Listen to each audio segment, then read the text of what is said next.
Welcome to the Getting Real with Hilary show, where ordinary heroes tell extraordinary stories during unique and never been heard before conversations with your host, Hilary Arno Burns. Hilary's unique listening and way of asking questions results in conversations that aren't usually talked about, so you can create the life that you really want but are afraid you can't really have. We are demonstrating the greatness in the human spirit and creating a world where we all reclaim our birthright of joy, happiness, purpose, and passion. Now, here's your host, Hilary Arno Burns.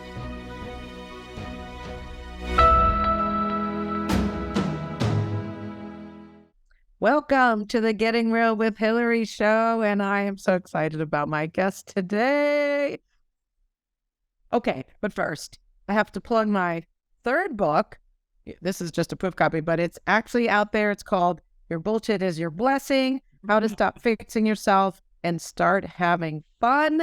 If for any reason you're not having fun, go get this book. Call me. We'll make sure you do. This one is Real Talk. This was my second book, How to Say the Things You've Never Said so you can have the things you've always wanted. Again, you can go to Real Talk with Hilary, take the quiz, and set up a time to talk. And then my old book, my memoir, The Second Piece of French Toast. If you find yourself stuck in a life you don't know how you got into, read this. It will inspire you to create a life you love. So now, let me tell you how I found my guest. His name is Ceasar F Barajas, and I've been doing, however you say it, an app called aaptiv, aaptiv. There was this guy on there. He would make, corny jokes a little bit about tacos and things, but he was all about love and self-love. And he had alluded to something in his past, but here he was, and he struggled, but yet I found him to make a huge difference for me. And there was something about him I wanted to reach out. So it took me a while to find him. He responded, yes, like he was in, and I was thrilled. I'm still thrilled. And here he is today. So let me read a little bit about him. And I hope, I'm a crier, so get used to that. I hope he impacts your life as he has done right. So here's a little background. Ceasar F Barajas is an international wellness mentor, mental health advocate, activist, chocolate chip cookie aficionado, and prideful supporter of the LGBTQIA2S+ communities. He's a first-generation American, the son of Mexican immigrants, a 7-year U.S. Navy veteran, and a proud HBCU alum. Ceasar works in many capacities as an emotional leadership facilitator and mindfulness meditation expert, including the Everyman platform, men's peer-to-peer support group facilitation, and the Veterans Yoga Project as a national ambassador and primary teacher, with experience supporting the recovery and resilience of veterans and their communities, many of which experience post-traumatic stress, trauma-related challenges, and other mental health struggles. Ceasar still copes and actively manages his own anxiety, depression, and post-traumatic stress injuries, which have plagued him his entire life. Through this experience, he found his calling as an educator and supporter of mental health awareness causes. As a trauma-informed, healing-centered certified yoga instructor, meditation teacher, and breathing techniques instructor, he specializes in mindful resiliency for trauma recovery and compassion fatigue, breathwork, or rehabilitative self-introspection, and has taught worldwide. He has served as a guest panelist, keynote speaker, and teacher at Rutgers and Fordham Universities, and a bunch of other schools. Ceasar is also the creator and founder of JourneyWithCeasar.com, an affordable subscription-based meditation library and coaching consulting service center. He's also an award-winning singer, dancer, actor, fight, and dance choreographer, Broadway, regional, off-Broadway musical theater talent, and voiceover artist with an impressive career that has spanned the last 30 plus years internationally. So, Ceasar obviously is a man of many talents. I am honored and thrilled to have you on and that you accepted my invitation with such enthusiasm. You don't know me from anyone, and yet here you are. Welcome, Ceasar. I'm excited about our conversation. How about we take a second to highlight how excited we both are to be here? Okay. And if there were some more random connections in the world, like if we took that breath and decided to share with someone how much they mean to them, if we decided to compliment someone on the purse that they're carrying, if we decided to acknowledge people that aren't normally seen, where do you think global citizenry would be right now? I think we'd be in a better place. So the thanks go back to you ultimately, Hilary. If you hadn't reached out and taken the impetus to say, hey, what's up, man? Your words, they mean a lot to me. I wouldn't be in a place to reflect back to you how honored I am to sit here with you. Like, we're not just promoting Hilary's books just because we're promoting books. Like, this woman has got a story to tell, this particular superhero. And that's in essence what it is that I want to highlight with people is, can we figure out a way through kindness, compassion, love, inclusivity, acknowledge people? And somebody at some point, multiple people have reached out to me and been like, see, you look like you need a helping hand. Hey man, great job. And that's ultimately how I've gotten to be right here. And yeah, the bio and everything is incredible, but like ultimately the work that we do with this particular audio-based app is blind for me. I'm not in person. I'm not in studio with people. So unless someone reaches out and says, hey, these words have affected me, then I honestly have no clue. So I really, really, really appreciate you. And congratulations on the upcoming launch of the third book. Yeah. Thank you. And it's about what you're saying. Like, there were certain things that I thought were my faults growing up. And then I realized, you know what? Maybe those are my gifts. You know, like one of them was getting upset. I'm a crier. I mean, not that I would cry, but I would just be upset. And I thought that was shameful. And I was like, you know what? I could use this to help others and turn it around for them instead of trying to fix it. Just go, hey, this is cool. Let's make it cool, you know? So anyway, so that when you said about gifts, like what if we all were conscious of what our gifts are and we gave those away instead of trying to fix what we think is wrong with us? What if we spent our time doing that? That's what my life's about, is that we're all free to create lives we love. Can we acknowledge and celebrate the fact that we're both here?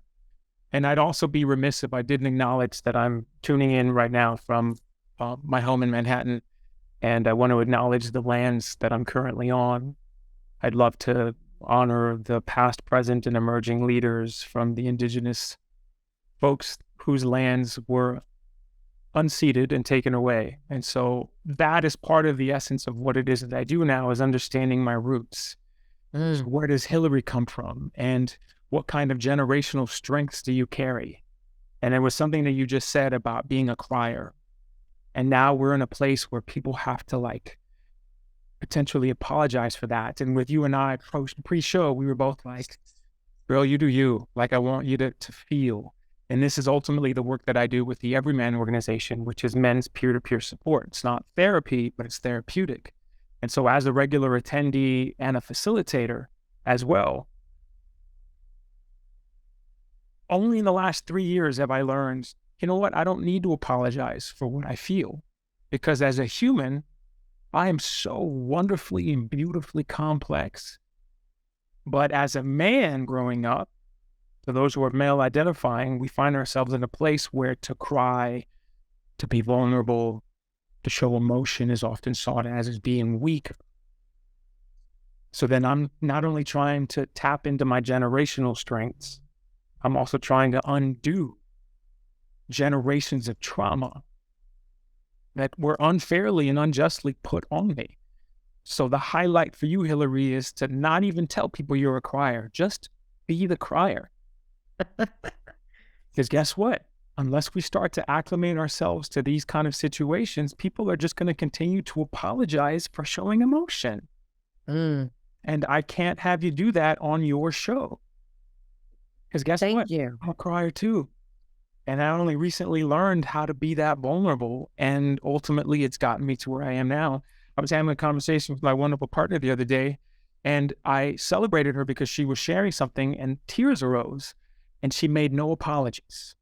I was like, that's it. Just feel it. Because tears ultimately come from a place within the body somatically where there's a need for release.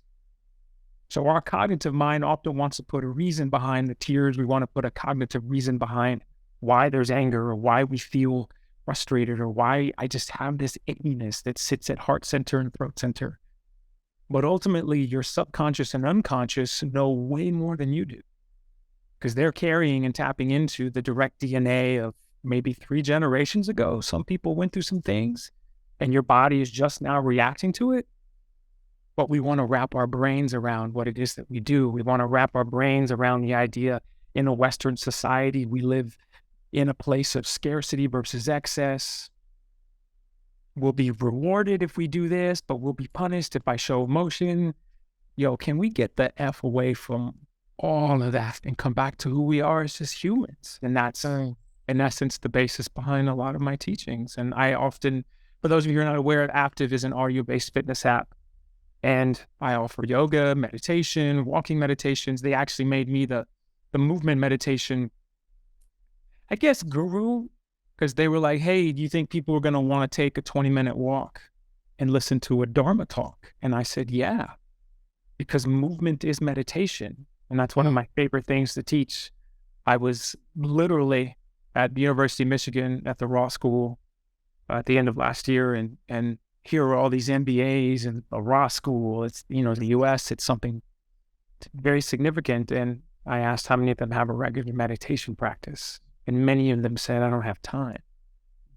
So I invited them to take a deep breath. And I'm going to ask you right now, and anyone who's listening or feels like it, if you don't mind, just take a deep breath in. And as the breath comes in, give the top of the chest an opportunity to inflate, to rise, the rib cage expand, soften the belly, and then just let the air out. Okay, I hereby anoint you meditation experts. Yo, that's it. Because that's the conscious breath that physiologically begins the decompression, starts the calming effect. And so we when in our lives were we ever taught that? Like, I'm curious, Hilary, you grew up Northeast? Connecticut now. So Connecticut. I grew up in Texas. We were talking to one of our producers, Doug, who's also from Texas. Born in El Paso, raised in Houston. Did anybody in your life, Hilary, and you and I led very different lives, did anybody in your life ever say to you, hey, take a deep breath? Or, hey, what do you need? Hey, how can you be supported? Did anyone in your life ever say that to you? I mean, growing up? Sure. No. Since then, I do have people, but not growing up. And so the point of that is in the essence of us being raised as humans, specifically in American society, because that's where I was raised, as the son of immigrants. Ain't nobody in my house ever say to me, hey, take a deep breath. Or, hey, what do you need? So I didn't even learn that I had that voice until 3 years ago. So the pandemic is what honestly brought all that on. 3 years ago? And I've been teaching and coaching for 20 years, and I've been guiding as an educator for 20 plus years. I've been teaching dance. I've been teaching all sorts of fitness. And it was 3 years ago. It was June of 2020 when I had this incredible breakdown. And then I had a fellow everyman facilitator say, hey, maybe a group like this would help. And I've been emotionally sober now for 13 plus years. In 2010, what does that mean? So sobriety is fighting addiction. If you're on a daily path towards sobriety, if you're a part of the 12 steps, you're giving yourself an opportunity to understand that sometimes you're powerless over fill in the blank, gambling, sex, alcohol, drugs, emotions. What little did I know that I had this incessant need to be anger-filled because it was my protectum. And that protection is what allowed me to remain safe in my mind and in my heart. but at the expense of what? Relationships, jobs, people. You and I chatted offline, and I don't mind sharing it. Like, formerly incarcerated, I've been in trouble too many times to count, too many scars on my hands from punching through walls and fights and all of that for what? Because no one took the time to say to this little Latin kid growing up with severe abandonment issues, with anxieties, with depression, carrying generational trauma of my people who were enslaved, like all of this anger builds up. And my anger was my protection mechanism. And so then I learned how to express. I learned how to, well, I'm feeling frustrated. And the first thing people want to do is go into the why, but that's not important. Right. Frustrated. And so this is how we ultimately facilitate with the everyman, is can we give gentlemen an opportunity to tap into what they're feeling, where they're feeling it, without the story? Because that's half of what the problem is we spend 20 minutes reliving the story and we go back to where we were when that initial trauma took place. And this is nothing against various forms of therapies, because I've been a part of it all. My emotional sobriety has had me in cognitive behavioral therapy, EMDR. I found support groups for veterans, specifically with post-traumatic stress injuries, and none of it worked. None of it worked until I met the folks at the Veterans Yoga Project. So shout out to my family over at veteransyogaproject.org. And again, we provide trauma-informed, healing-centered modalities for healing, which can include yoga, meditation, yoga nidra. It's the reason why we're only just tapping into the realm of what being a part of a mental health advocacy community is. The VA only recognized within 5 or 6 years ago the importance of yoga therapy, because prior to that, when they first diagnosed post-traumatic stress as a disorder, so here's a little history lesson if you don't mind. No. DSM-5 in like 1981, 82 said we need to call this something so that psychiatrists and therapy and counselors can offer drugs.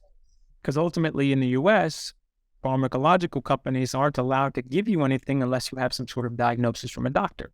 We all hear. But how about we tap into the fact that post-traumatic stress isn't a disorder?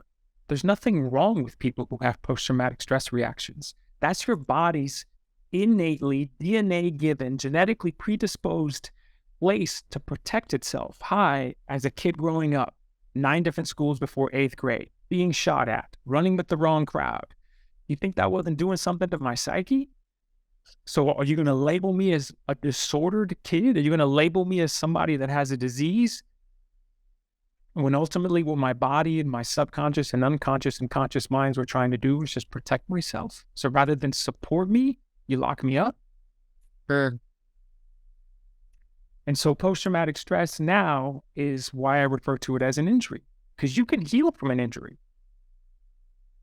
Diabetes, type 1, type 2, certain cancers, like some of the more terminal or chronic illnesses that we don't have cures for. However, post-traumatic stress as a struggle, mental health struggles, doesn't mean that someone is diseased, yo.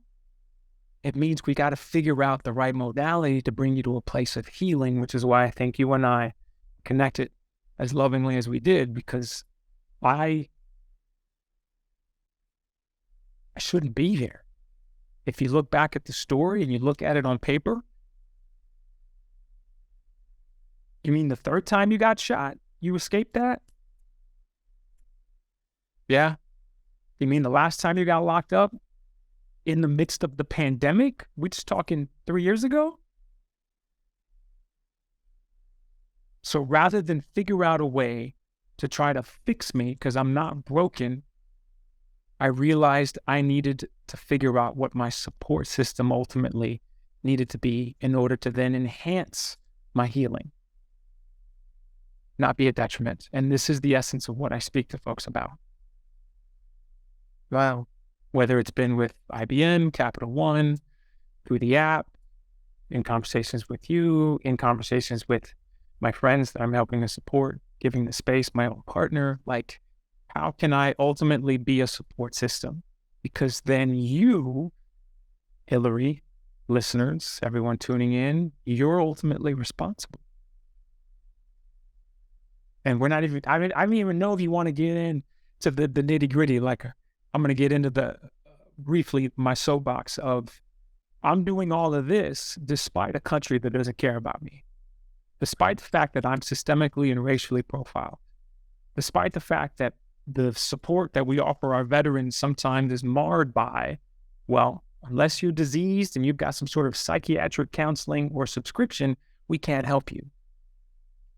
Not the fact that I'm in a place as a reformed man, as a radical feminist, to try to just give people their own autonomy. Hi, who are we as a country or a person to tell someone else what it is that they need? I'm curious as to why my choices affect you as an ally, as an advocate, as an activist.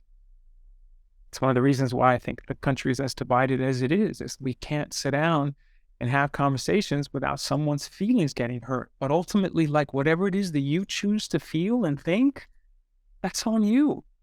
Are you causing harm to somebody? If so, maybe you curb that. Are you causing harm to me? No, because you're not a blip on my radar. But I had to learn how to do all of that. And it comes back to the breath work. Physiologically speaking, it all comes back to the breath. Okay, question. Yes. You said emotionally sober like 20 years ago, but then 3 years ago, so 3 years ago you learned how to be supported. Is that what you're saying? Emotionally sober as of 2010. So we're saying 13 plus years. Okay. With a lot of people who face anxiety struggles, like, it's a roller coaster.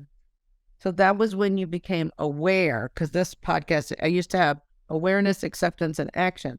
So you became, so first, if you're not aware, you can't, you're just not aware of something, right? So once you become aware, that's the first step. This is for me. Then if I choose to accept it, okay, I get a little bit crazy sometimes, or I get a little worried, or I get a little needy, whatever. All right, that's okay. That's all right. And then I can get into action. And once I stop making it wrong, then I'm free to, all right, what can I create now? But when I'm just stuck, before I'm aware, I'm just spinning, like trying to fix something that's not broken, as you say. So sounds like you became aware, and then you're finding what works for you, and obviously sharing it with other people because it's so powerful, right? I don't know. Am I summing it up? You're summing it up beautifully. I actually challenge you, Hilary. Okay. For you to say about yourself, I'm a little crazy, or I'm a little needy. Can you be a little pregnant? So at times you get crazy. Okay. At times you get needy. Okay. At times you get frustrated. Okay. And this is part of why we often share with the various support groups that I'm a part of, again, as an attendee and as a facilitator. But, like, there's no modifying. What you're feeling are genuine feelings of human-based emotions. So there's no good or bad emotions, my friend. Right. Have the constructive or destructive reactions to them. And I love that you talk about awareness, acceptance, into action, because in my train of thought, as well as my own, it mirrors yours. I do awareness, acceptance, surrender, which then leads into action. So you and I are aligned, my friend, in more ways than one. Wow. You are as this, however you identify racially, as a female identifying person, like myself. So, like, the fact that you and I have these very two distinct, separate entities of living, but yet you and I, we're the same person. So humans on this planet trying to do good, yo. We're trying to enjoy ourselves, because guess what? We're all going home. And I'm going to tell you something right now, Hilary, and this is, I'm going to take a deep breath. And I invite you, if you're listening, just take a deep breath with me.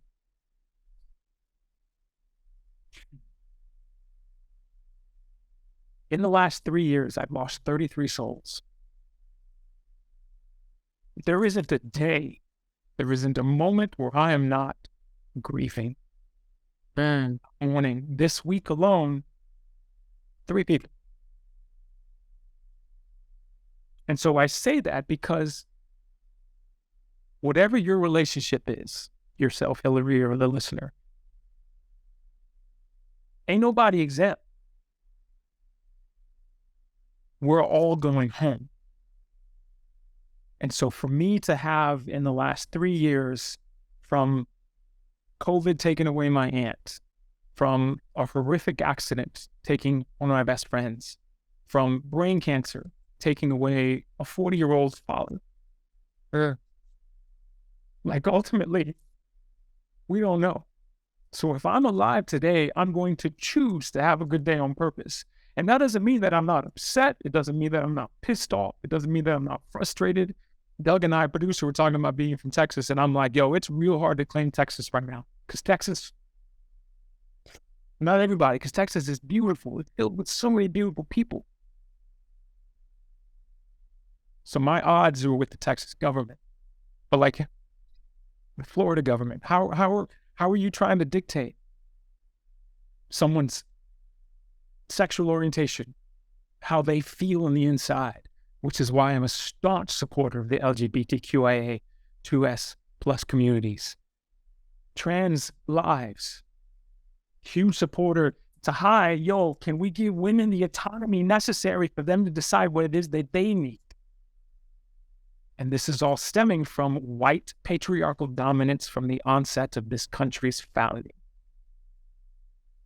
And this isn't me trying to start an argument. I'm willing to have a discussion, but the people that I've invited to have discussions with about this, ultimately, they want to yell and they want to shout. And so that's where I then have to step away. There's no substance to your argument. So how do I live daily with this immense joy, this immense gratitude, knowing that every hour, and I live in Manhattan, I have to, I almost cursed there, I have to daily fight my social anxieties, my post-traumatic stress injuries, my depression. You think I'm not on the train every day, tapping at my heart center, just trying to breathe? And then that's ultimately what I would love to get into, is why the breath is important. Because you consciously taking a deep breath in activates your body's rest and digest system. So again, we're so uniquely and beautifully designed. We carry our own protective mechanisms, our own healing mechanisms. It's the reason why if you get a cut and it stays relatively clean, it'll heal on its own.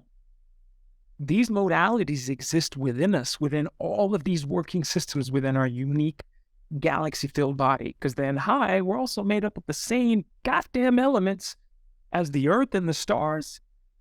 So why wouldn't I have these superpowers? So your vulnerability, Hilary, is a superpower.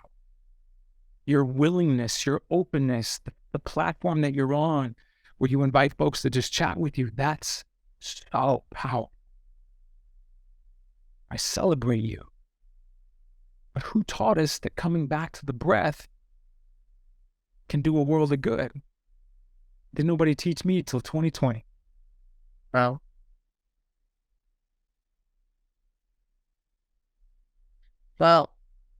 one of my friends, she's playing a game that instead of good, bad, right, wrong, true, false, we play in the game of what's workable. So instead of like, you're wrong, I'm right, I used to be like, well, if they're wrong, if they're right, then I'm wrong. And, it was this whole little cycle of nothing good came out of it. But if I could say, well, let's have a win-win. How do we have a win-win? How do we both win? How do we make this workable for both of us? That it takes out people don't have to be in survival. There's no survival. Like you said,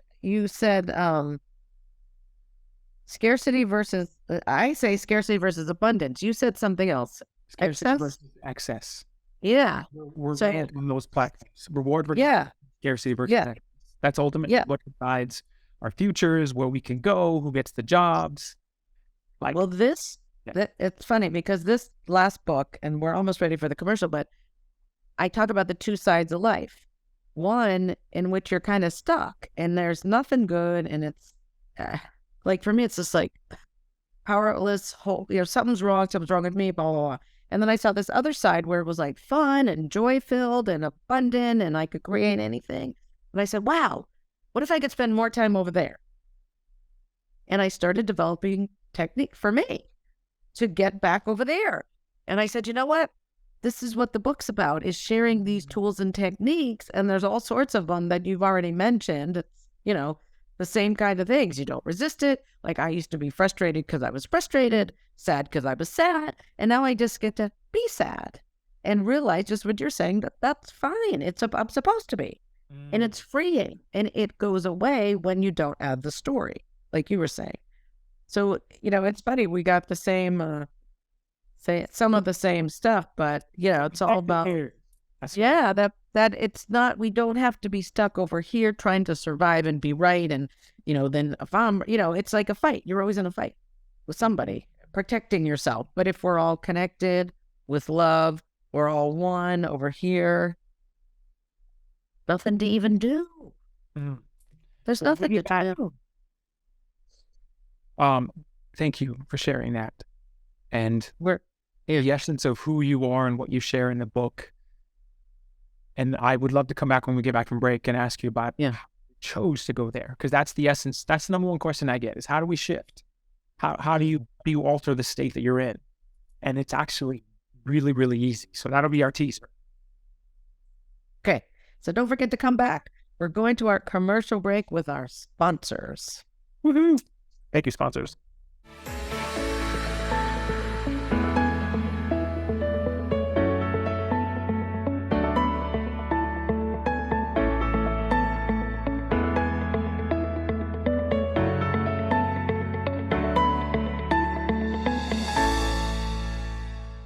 Has social-emotional learning become just one more thing on your teachers' plates?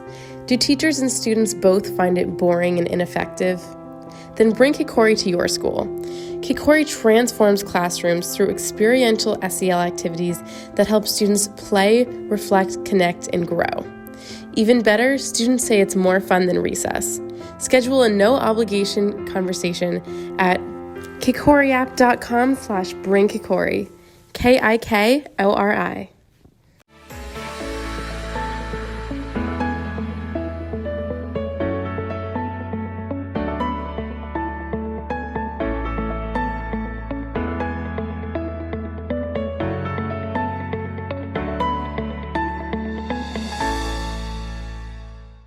And thank you to our sponsor, kikoriapp.com. That's my daughter's company. That was my daughter's voice.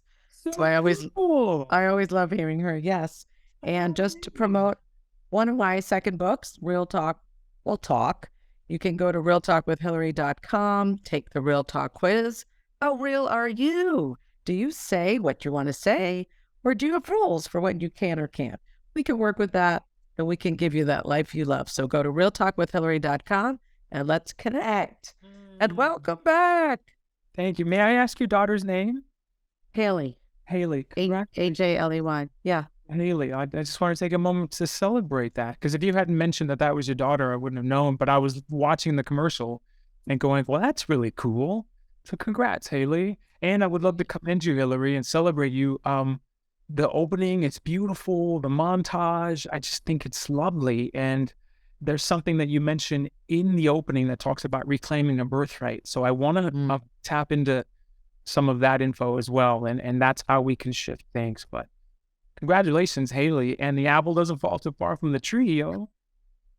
Well, she's the, let's see, what is it? Chief Marketing and Design Officer for Kikori App. So she does all the design work. She's working with, it's a startup. It's a not-for-profit, but it can literally change children's lives because they missed a bunch during COVID, and it connects them. It gets them back connecting, instead of alone on their little phones, it brings them back out here. So it's really important. And if you know of a school system that you can bring it into, kikoriapp.com, find Haley. I will talk to you offline about that. Absolutely. Okay. Awesome. Wonderful contacts within the educational system. I'm also an adjunct professor at Columbia University, where I teach every year for the Summer Principals Academy. So, I mean, like I said, a lot to what we do and what I do. So yes, we definitely have contacts.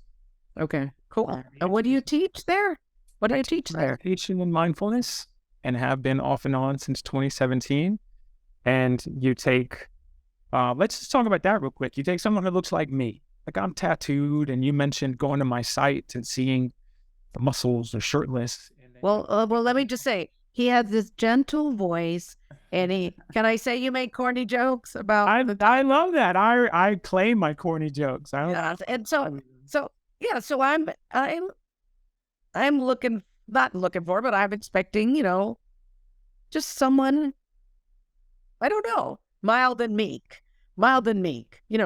nice, but mild, not strong. And then I see this raw with the body and the tattoos, and I'm just like, wait, how does that voice come out of him? But now that I'm sitting in front of you, I can see you just have that lovely, lovely, soft voice, and you have the power and strength to deliver the message, because obviously people respect you and they listen to you, or you wouldn't be where you're at.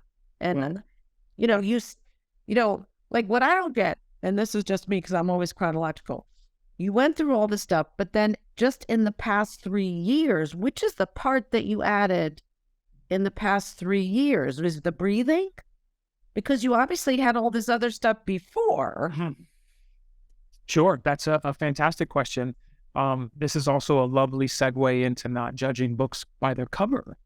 Right. Because we ultimately just don't have a clue. We don't have a clue as we approach the barista in our favorite coffee shop, what that person is going through.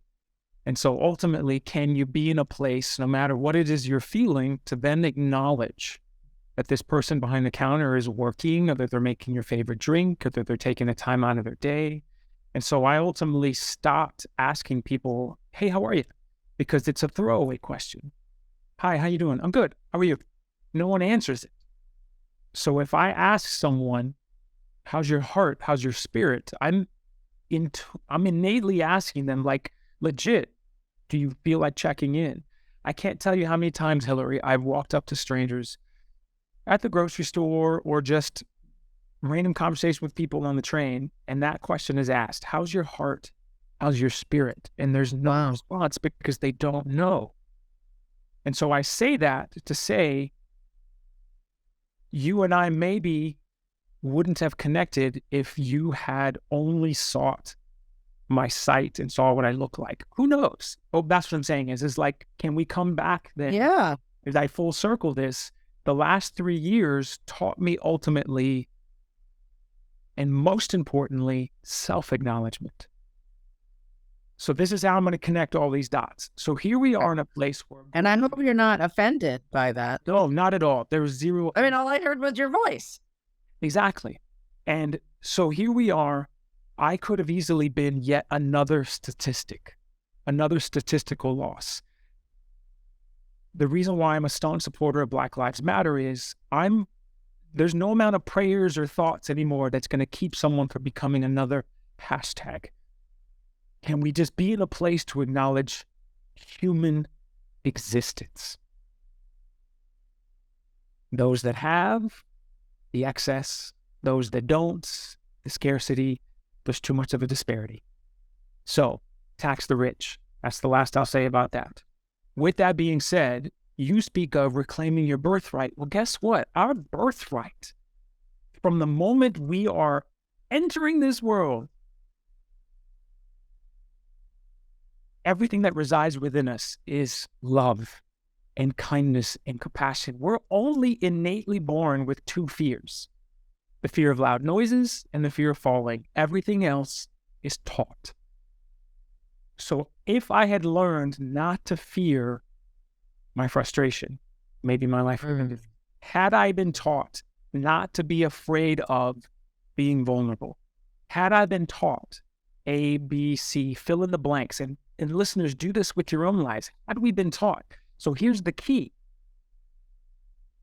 That shit don't matter no more, yo. The past It's got nothing to do with what you choose to do right here, right now. And so you and I were talking about like how to shift and what's workable. So one of my favorite self-compassion experts, her name is Dr. Kristen Neff. Speaking of, we were talking about University of Texas in Austin, Hook 'em Horns.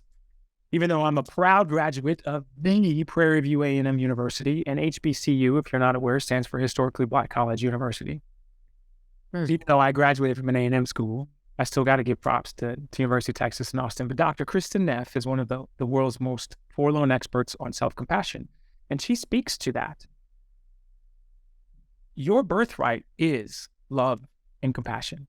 So where do we lose that? Where do we get disconnected from seeking love? We lose it because no one has taught us self-love is the first love. It's the true love. It's the only love. And I've since amended in more of the recent teachings, it's also the hardest love. It is so hard to sit with self. When we have been taught from day one, if you don't get to this point here, then you're not going to get the gold star. If you misbehave again, Ceasar, because guess what? I was getting locked up and getting in trouble, but yet I graduated summa cum laude. I never had to study. I've got a brilliant educational mind, which is now filled with experience and merit, but yet my own self-deprecating thoughts, my own monkey mind ended up derailing this after this, after this, after this. So how do we get from this point here? You pause. You take a deep breath. How did you... So you're listening to your brain, right? Or maybe you weren't aware or whatever, going down that tunnel or place. Now, I don't understand how you're going there and you're still graduating summa cum laude. I mean, obviously you're a genius, but how do you switch it? I mean, I know that's where you're going, but it just seems like so, and I have the two sides too. Like I can be publishing a book and then the next minute comparing myself to someone else and going, you know what, you don't know what you're doing, so you just better shut up. Like that's here. And if I don't know, that's just my thought. You don't have to listen to it. I could go down the tubes. Because it seems like all that stuff and maybe until we know that our thoughts are the truth, that's all we got. That's I don't know. An awesome share. Thank you. 90% of what we come up with, scientifically proven, 90% of what we think is going to come to fruition never ultimately exists. We create, we consider, we get frustrated. And so some of my men's support group brothers call me Guru Cs or OGCs. And I'm like, all right, I'll take that. But please know, I actively fight these same frustrations. The difference is my meditation practice increases my capacity for the discomfort. Because Hilary, we no longer live in a safe world. There is nowhere. You can't turn into a driveway now by mistake. You can't knock on someone's door mistakenly without a danger being present. So what do we do if there's no safety that exists around us? We create within our own realm a braver space. And bravery isn't the absence of fear. Bravery and courage is being scared beyond wits and measure and still taking a deep breath to then accomplish what it is that you need to do, or to leave the relationship that doesn't serve you, or to change jobs, or to write your third book, my friend. That's bravery. And so what we're talking about isn't unattainable. And so, yes, I had, starting in 2010, my emotional sobriety journey began because God bless Steve. He was my first therapist in Calabasas, California. Steve taught me about mantras and affirmations and crystals. And he taught me about the Agape Center and Dr. Louise Hay, things that I then started to fuse into my own practices. And then I went into cognitive behavioral therapy, individually as well as support. And all of that helped. All of it helped because I was seeking assistance. But It wasn't until 2020, until the midst of the pandemic, and I found the everyman, that I then learned how to take all of the prior learned tools and then apply them to self. My own self-awareness, if we had to label it as a baby, is barely a toddler. So it doesn't mean I don't wake up frustrated. It doesn't mean I don't wake up grief-stricken or angry or upset. It just means that I have the tools now to understand that when my mind starts to freak the F out, if I take 5 deep breaths, my body physiologically is going to start to calm down, which then gives me a greater semblance of strength in order to then listen. What is my mind telling me? No, you know what? You can do this. You can be a guest on this place. No, you're speaking everything that you already. Yeah. So it's not to silence your thoughts. Friends, listeners, if you go into a meditation session or a yoga class and the teacher ever says to you, hey, we're here to block out those thoughts, I want you to get up and I want you to walk out. And I want you to tell them Caesar said so, because I question who they are as a guide and as a teacher, because it is impossible to shut the mind off. Conscious, unconscious, and subconscious minds are consistently running. And that's the strength of who you are as a human. And it's also part of what detrimentally can cause a faltering, is because, what do I do? What do I do? I can't tell you the 3 times that I had severe suicidal ideations and came this close to just ending it. If I hadn't had the capacity to go, well, if I do this, yes, I'll escape, but what's it going to do to the people that surround me? And I couldn't do that. I couldn't do that to my family, to my lover, to my friends. So as long as I'm on this earth and I physically get to take in this air, before I go home, this is what I'm going to do. And yeah, it only came about 2.5 years ago. So when you were studying all this stuff, so the difference is you turned it, I'm still trying to figure out what the change was, because you were already studying it. Sure. And you weren't applying it to yourself? You were just learning? You were just learning. So I have been teaching in some capacity since 1997.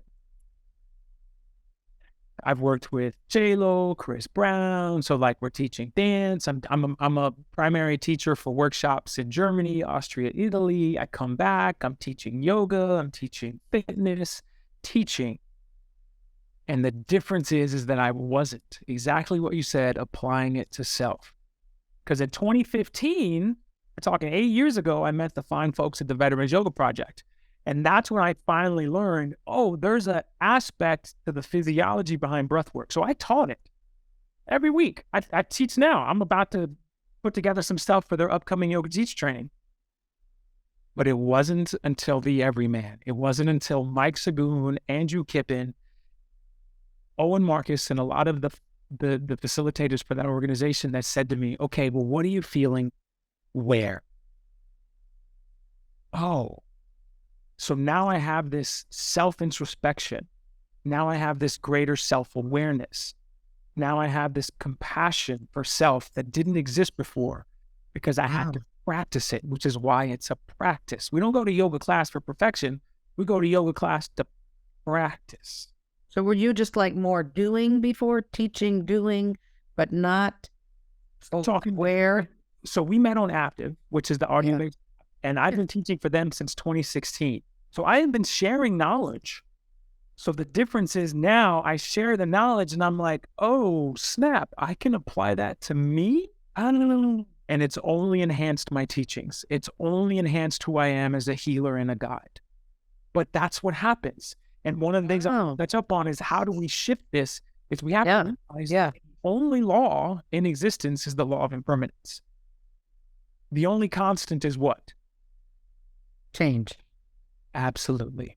So guess what? If you're sitting in that place, can you hold on long enough while the deprecating thoughts are screaming at you? Can you hang on long enough to pause, to breathe, to be mindful, to take a walk, to take a shower, to get up from one end of the couch to the other end of the couch, because these are all things I had to do to realize, okay, they're going to start to dissipate. Again, my meditation practice doesn't remove the obstacles, the chaos, and the hindrances. My meditation practice, what I do as a human, only gives me greater capacity for them, because I also now, guess what, learn how to set boundaries. Oh, no. If I wasn't present and privy to being here, I would have told you no. If someone starts to engage with me, I had someone on the train, not the other day, go, let me tell you about your tattoos. Sir, I don't have the energetic capacity right now to have this discussion, but I appreciate your acknowledgement. Good for you. But it's And you wouldn't have done that before. no, and that's part of setting. And boundary setting, or the lack of boundary setting, is what it eventually potentially leads to compassion fatigue or empathic distress. Again, these are the specialties that I teach in. Let's talk about our healthcare workers over the last 3 years. Can we talk about our healthcare workers over the last 30 to 40? And how underserved, politically ignored they are? Right? We're going to get into the nitty gritty behind that. But like the pandemic specifically pointed out all of these atrocities that have existed throughout our history as an American culture, and now we're finally going, no, enough is enough. We can't go back to normal. Normal didn't work. We have to be better. All right. So in our last 4 minutes, what do you want to promote? I mean, you do so many things, but I know you have the Everyman. How would people find that? Or can people go? Where do you want people to go? Where do you want them to find you? Yeah. Talk about whatever you want for the next. So whenever you're listening to this, but like we're filming in mid-May. And so every year we do light a candle. It's part of our Memorial Day acknowledgement. So if you go over to if you go over to www.veteransyogaproject.org, you'll get information on how to support. That is our 501(c) nonprofit. Again, we serve not just veterans, but the communities at large. We're international now. It is super cool to be able to share with another veteran this insight, because that's a whole other conversation about how our veterans are, again, put in the center point of conflicts and then expected to just come back and be okay. And that's just not how it works. The Everyman that I keep referencing is spelled EVRYMAN. And that is a men's peer-to-peer support group. So if you know of anyone who's male identifying and potentially wants to come in, and we offer online, we do offer in person, but most of it is online because that's what matriculated through the pandemic. It's an opportunity to sit and just kind of listen in. There's power in listening. There's power in listening other men share their stories.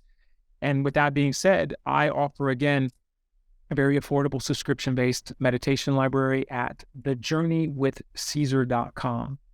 And there are ways to get in touch with me there via all the social media handles. But I encourage our aaptiv listeners, if anyone's listening to me and they have any questions or concerns or comments, complaints, celebrations to share, reach out. That's how you and I connected. That's how I've had opportunities to be guests on other shows or other podcasts, so that we can have this discussion. And if anyone has any follow-up questions or comments or concerns, please don't hesitate to reach out. I will absolutely get back to you. And it's, again, the reason why I'm still here. But I can't thank you enough, Hilary, for you and your extraordinary self. Congratulations on your upcoming book.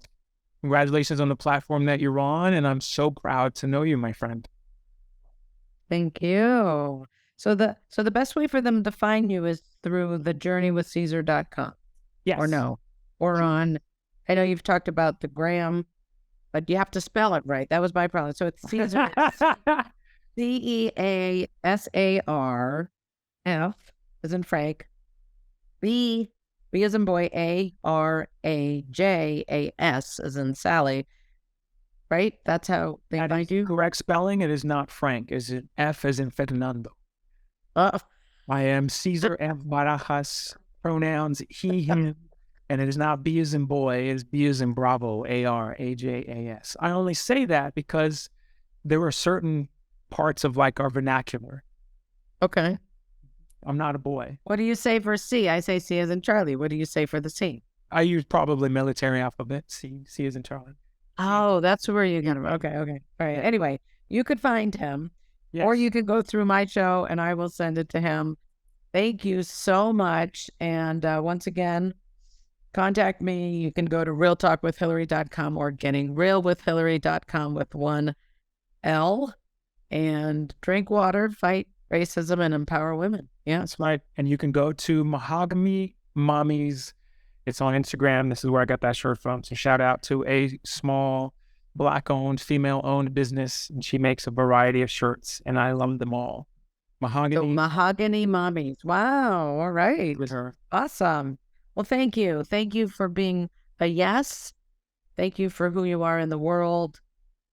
Thank you for being here. I'm glad you made it and will continue to make it. And just you're a gift. You're a gift to the world. So thanks for being there. Thank you.